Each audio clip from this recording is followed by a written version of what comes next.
In a remote Ethiopian valley, Dr. Miriam Ashkenazi's breath caught as her fingers brushed ancient carvings on a weathered stone.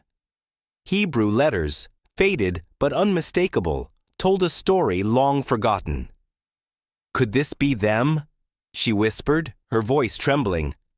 "The lost tribes of Israel, found after centuries?" The Ethiopian sun hung like a blazing orb in the sky, baking the dry earth beneath Dr. Miriam Ashkenazi's feet. The heat shimmered across the barren plains, making the horizon waver like a mirage. Dust clung to her skin, mingling with the sweat that trickled down her neck. Her gloved hands were caked with dirt, evidence of hours spent digging with a hope that had started to feel foolish. She paused, wiping her brow with the back of her hand, and surveyed the excavation site. Rows of trenches scarred the earth, each one a testament to relentless effort but empty of the answers they sought. Her team moved sluggishly, their spirits as drained as their bodies. The rhythmic clinking of tools against stone was the only sound, broken occasionally by sighs of frustration. Miriam's heart ached with the weight of disappointment. Months of research had led them here, to this forgotten valley where ancient whispers hinted at secrets buried beneath the dust. But so far, those whispers had yielded only silence. "Dr. Ashkenazi," a voice called, breathless with urgency. Her head snapped up. Daniel, one of the younger archaeologists, was waving frantically from a trench a few meters away. Her pulse quickened. She dropped her tools and jogged toward him, her boots kicking up clouds of red dust. "What is it?" she asked, her voice taut with both hope and caution. "You need to see this," he said, his eyes wide with disbelief. Miriam climbed down into the trench, her breath catching as she saw what Daniel had uncovered. There, partially embedded in the earth, was a large stone slab. Its surface was smooth except for intricate carvings that seemed to dance in the dim light. She knelt beside it, her fingers trembling as she brushed away the dirt. The carvings became clearer, symbols that tugged at the edges of her memory. Her heart raced. "Proto-Hebrew," she whispered, scarcely believing the words leaving her lips. Daniel frowned. "Are you sure? I thought those symbols were only found in ancient Israel." "They are," she said, her voice barely audible. Or at least, they were supposed to be. The implications hit her like a tidal wave.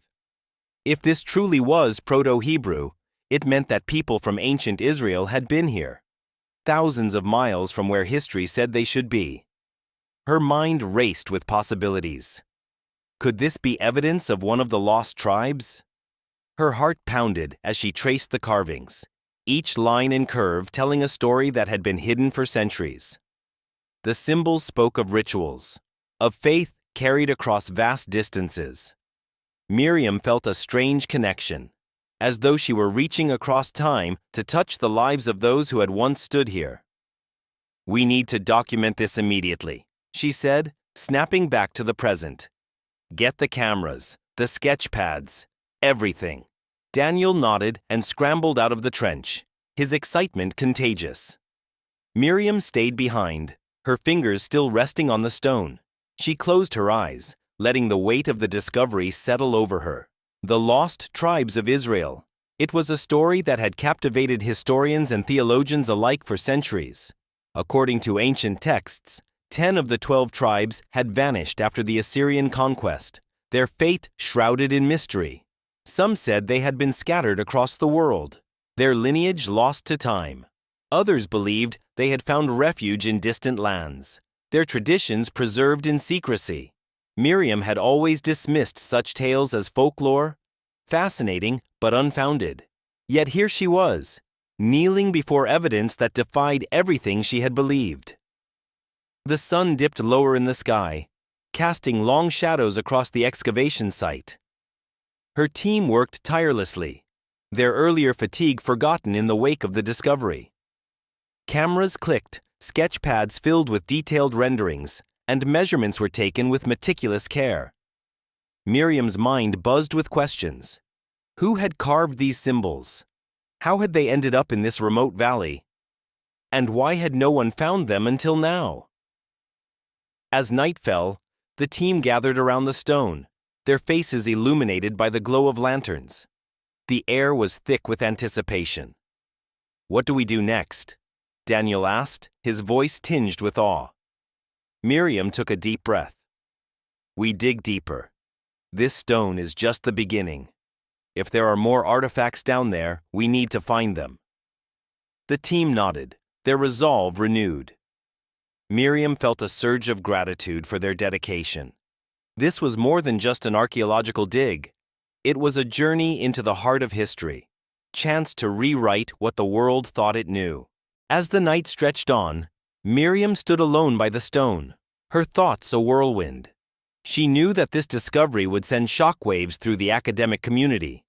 But more than that, it was personal. Her ancestors had lived and died with stories of exile and return. Now, she was part of a story that bridged the past and the present.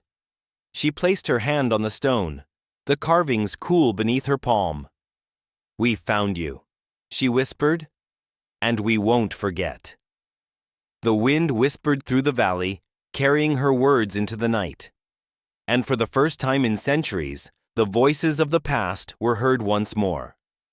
Morning arrived with a golden glow spreading across the excavation site. Miriam woke with renewed energy, her mind restless from dreams of ancient voices. She was eager to push forward. If there was more to uncover, she was determined to find it. "Dr. Ashkenazi, over here!" Daniel's voice echoed across the camp. Miriam hurried to his side, where a narrow path had been revealed by the shifting sands. The path was lined with stones weathered by centuries, leading toward the mist-covered highlands in the distance. "This wasn't here yesterday," Daniel said, awe in his voice. "The winds must have uncovered it," Miriam said, her eyes narrowing with curiosity. "We need to follow it." The team gathered their supplies and set off, their footsteps crunching against the ancient path. The air grew cooler as they ascended into the highlands. Mist curled around their legs, thickening with each step until it cloaked the landscape in an eerie shroud. Birdsong faded into silence. The only sound was the whisper of the wind through the trees. The scent of ancient wood and damp earth filled the air, wrapping around Miriam like a memory. Her heart beat faster. This place felt untouched by time, sacred in a way she couldn't quite explain. She glanced back at her team, their expressions mirroring her sense of wonder. "Keep your eyes open," she said. "We don't know what we might find." The path twisted and turned, leading them deeper into the mist. Just when doubt began to creep in, the fog parted, revealing a sight that took Miriam's breath away. Nestled in a hidden valley was a village unlike any she had ever seen. Stone houses with sloped roofs stood in perfect rows, their surfaces covered in intricate carvings. A central square held an ancient altar, weathered but dignified. Miriam's chest tightened with emotion. This was no ordinary village. It was a place frozen in time, a living testament to a forgotten past. "We've found it," she whispered, tears stinging her eyes. "We've found them." The team stood in stunned silence, the weight of the discovery settling over them. Miriam took a step forward, her fingers brushing the carvings on the nearest house. They told a story of faith, of survival, of a people who had defied the odds to preserve their identity. "This changes everything," Daniel said, his voice thick with awe. Miriam nodded, her heart full of both joy and responsibility. They had uncovered a treasure beyond measure, a piece of history that had been waiting to be found. As the wind whispered through the valley, carrying echoes of the past, Miriam knew one thing for certain. The story of the lost tribes was no longer lost, and their voices would be heard once more. Inside the heart of the ancient village, the largest structure stood proud despite its age, a synagogue, its stone walls etched with carvings of symbols long forgotten by modern eyes. Miriam's heart raced as they approached the entrance, vines trailing along the weathered doorway. "This could be the key," she whispered to Daniel, her voice thick with awe. "If there are records here, we'll finally know their story." The heavy door creaked as they pushed it open, revealing a vast interior lit only by the shafts of sunlight that pierced through cracks in the walls. Dust motes danced in the golden beams. Rows of stone benches faced a central altar, and beyond it, an intricately carved wall hinted at secrets hidden behind it.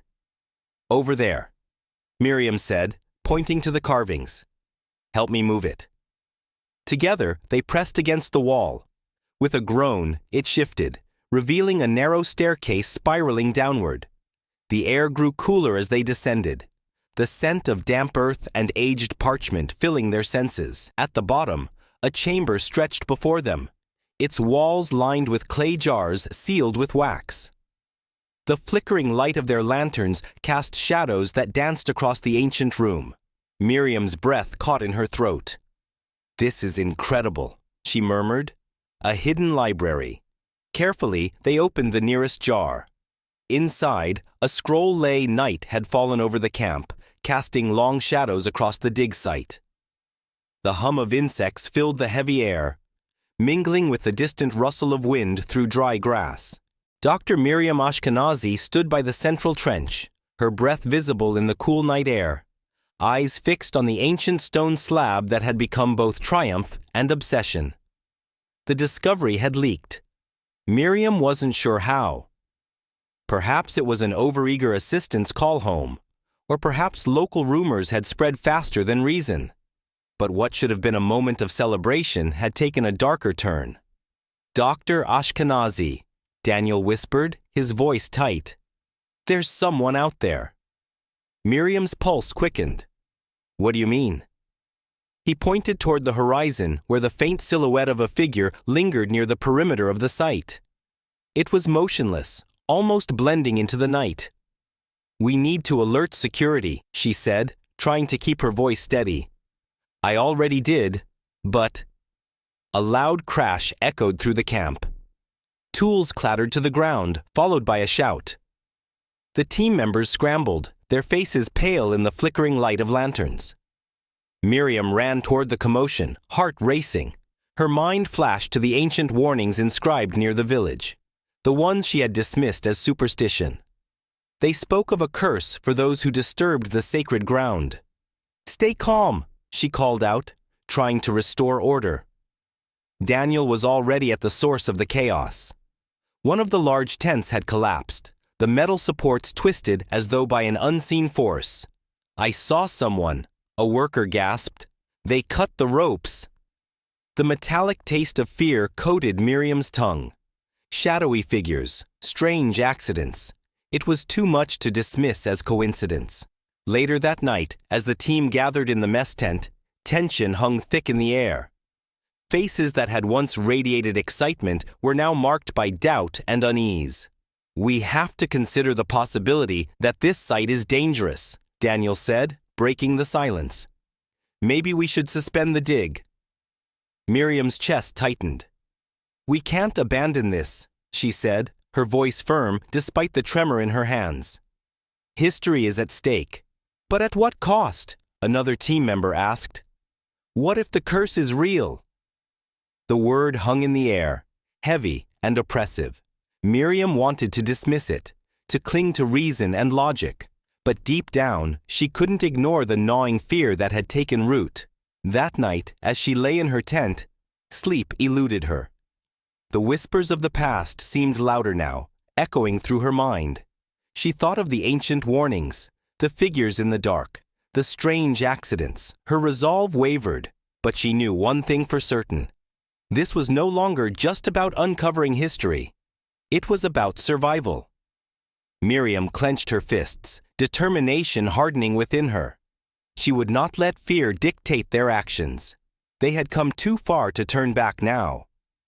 But as the wind howled through the camp, carrying with it the weight of ancient secrets, Miriam couldn't shake the feeling that they were being watched and judged. The curse of silence had been broken, and there would be consequences. The grand conference hall in Jerusalem buzzed with anticipation. Rows of scholars, journalists, and curious minds filled the space. their eyes fixed on the stage where Dr. Miriam Ashkenazi stood. The weight of countless sleepless nights and dangerous encounters bore down on her, but there was a fire in her gaze, a resolve that would not be extinguished. Behind her, a large screen displayed images of the excavation site, the ancient stone slab, and the sacred manuscripts they had unearthed. The discovery had shaken the foundations of history, and now the world waited for answers. Miriam gripped the edges of the podium, her palms slick with sweat. Her heart pounded against her ribs, but she forced herself to speak. "Today, we stand at the crossroads of history," she began, her voice steady despite the tremor threatening to break through. "What we have uncovered in the Ethiopian Valley is more than just ancient artifacts. It is a testament to the resilience of a people whose story was thought lost to time." The audience leaned in, captivated. Cameras flashed, capturing every moment. "These manuscripts," she continued, gesturing to the projected images, "are written in Proto-Hebrew, a language that predates the exile of the 10 tribes of Israel. The rituals, prayers, and accounts preserved within these texts provide irrefutable evidence of their journey across vast lands, their survival against impossible odds." Gasps rippled through the room. Scholars whispered fervently, their skepticism melting into awe. Miriam's voice softened, filled with emotion. "For centuries, we believed these tribes were lost, but they were never lost. They were simply waiting to be found." The gravity of her words hung in the air, heavy with significance. As the presentation concluded, a panel of experts took the stage. They examined the manuscripts, their expressions ranging from disbelief to reverence. "This is authentic," one of them declared, his voice tinged with awe. "A discovery of this magnitude rewrites history."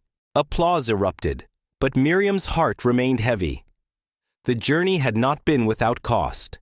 She thought of the sacred village, the warnings etched into stone, and the danger they had faced. A journalist stood up, his voice cutting through the noise. "Dr. Ashkenazi, what do you intend to do about the location of the site? Will it be opened to the public?" Miriam took a steadying breath. This was the question she had wrestled with night after night. "I believe history belongs to all of us," she said, her voice firm. "But we must also respect the sanctity of what we have found. The village and its people have protected these secrets for generations. We owe it to them to preserve that legacy." Her words were met with a profound silence, followed by nods of understanding. As the conference drew to a close, Miriam stood at the edge of the stage, watching as scholars and historians marveled at the discovery. She felt a strange sense of peace. Daniel approached, his eyes bright with pride. "You did it," he said. "We did it," she corrected, a smile breaking through. Their journey had come full circle. What had begun as a search for ancient truth had become a journey of redemption and purpose. Miriam looked out at the crowd, her heart swelling with gratitude. The past had found its voice, and the world was finally listening. And in that moment, Miriam knew they had not just uncovered history, they had made it.